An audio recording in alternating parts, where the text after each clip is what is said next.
भारतीय सेना के इतिहास का हर एक पन्ना वीर सैनिकों की बलिदानी रक्त से लाल है। ऐसे ही वीरों में से एक परमवीर अब्दुल हमीद है। ये कहानी उनकी वीरता एवं साहस के लिए समर्पित है। 1 जुलाई सन 1933 सरजमीन भारत में एक शेर का जन्म हुआ जिसका नाम अब्दुल हमीद था। ये उत्तर प्रदेश के गाजीपुर में एक छोटे गांव धर्मपुर में रहता था। उसके पिता मोहम्मद उस्मान पेशे से एक दर्जी थे। अब्दुल को अपने अब्बू के काम में बिल्कुल भी दिलचस्पी नहीं थी। एक दिन अब्दुल के पिता उससे कहने लगे, अरे बेटा, तू तो जानता ही है मेरी तबीयत ठीक नहीं रहती है, जरा तू भी मेरे कामों में मेरा हाथ बटा दिया कर। अब्बू, आप तो जानते ही हो मेरा मन सिलाई के काम में लगता नहीं। दर्जी नहीं बनना चाहता मैं, मुझे कुछ बड़ा करना है। मैं चाहता हूँ कि दुनिया में मेरा नाम रोशन हो। तुझे जो करना है वो कर, लेकिन कुछ दिन के लिए मेरी दुकान संभाल ले, मेरी तबीयत ठीक नहीं है। अपने पिता की बात मान के अब्दुल दुकान चला जाता है, लेकिन दुकान में अब्दुल का मन बिल्कुल नहीं लग रहा था। उसके मन में बार बार कुछ कर गुजरने की तमन्ना उठती थी। गांव का एक सिपाही फौज में था और छुट्टियों में अपने घर आया हुआ था। उसने अब्दुल को परेशान बैठ देखकर उसकी परेशानी का कारण पूछने लगा। क्यों भाई अब्दुल, इतना परेशान लग रहे हो, क्या बात है? अब्दुल ने अपनी परेशानी उस सिपाही से बता दी। अब्दुल की बात सुन के सिपाही ने कहा, तुम फौज में क्यों नहीं भर्ती हो जाते हो? इससे अच्छी नौकरी नहीं मिलेगी। अगर तुम चाहो तो मैं इसमें तुम्हारी मदद कर सकता हूँ। सिपाही की बात सुन अब्दुल के मन में एक उम्मीद जाग उठी। अब्दुल अपने पिता से फौज में जाने की बात करता है। तभी उसके पिता उससे कहते हैं, हम सिलाई का काम करते हैं, तुझे भी यही करना है। फौज में जाने का सपना छोड़ दे।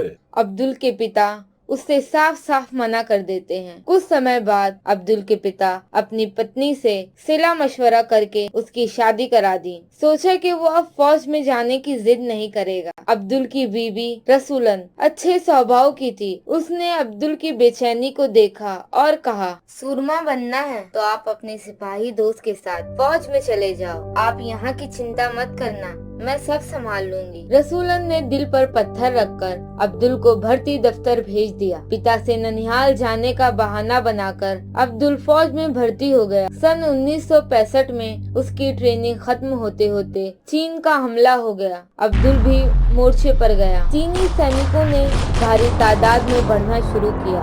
दोनों देश के सैनिकों में जंग शुरू हो गई। बहुत से सैनिक उस युद्ध में घायल हो गए और शहीद हो गए। अब्दुल और उसके कुछ साथी उस युद्ध में बच गए। कुछ ही दिन में सेना को घर जाने की छुट्टी मिल जाती है। अब्दुल के घर पहुंचने पर गांव में खुशी मनाई गई। 27 मई 1964 में पंडित जवाहरलाल नेहरू का निधन हो गया। उनकी मृत्यु से पाकिस्तान को भारत के टुकड़े करने का मौका मिल गया। उसने जम्मू कश्मीर और भारत देश के कुछ इलाकों में घुसपैठिया भेज दिया। सभी सैनिकों की छुट्टी रद्द कर दी गई। अब्दुल भी जाने की तैयारी करने लगा। किसी को ये भी नहीं पता था कि ये आखिरी मुलाकात है। घर से निकलने से लेकर सारी उल्टी चीज हुई। अब्दुल सामान बांध रहा था तो रस्सी टूट गई। घर से स्टेशन के लिए निकलते समय साइकिल का चैन टूट गया। जैसे तैसे वह स्टेशन पहुंचा, लेकिन ट्रेन जा चुकी थी। लेकिन जाबाज अब्दुल ने हार कहाँ मानी थी। रात की ट्रेन पकड़कर अब्दुल निकल गया। 10 सितंबर 1965 को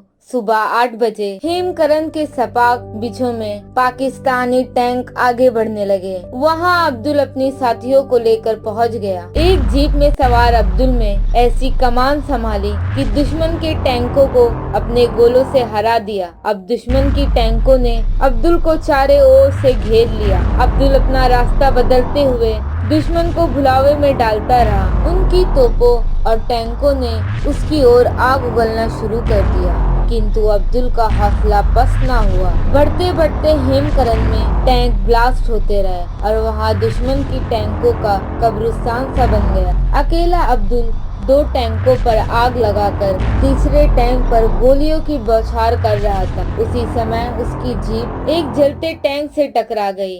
अब्दुल की जीप उस टैंक की वजह से जल गई। अब्दुल अंतिम सांस तक जंग में लड़ता रहा। अब्दुल का साहस देखकर बाकी सैनिकों में जोश आ गया और इस तरह भारतीय जमीन से शत्रु सेना भाग गए। अब्दुल बुरी तरह घायल हो गया था। उसका सारा शरीर आग में झुलस गया था और वो वहीं शहीद हो गया।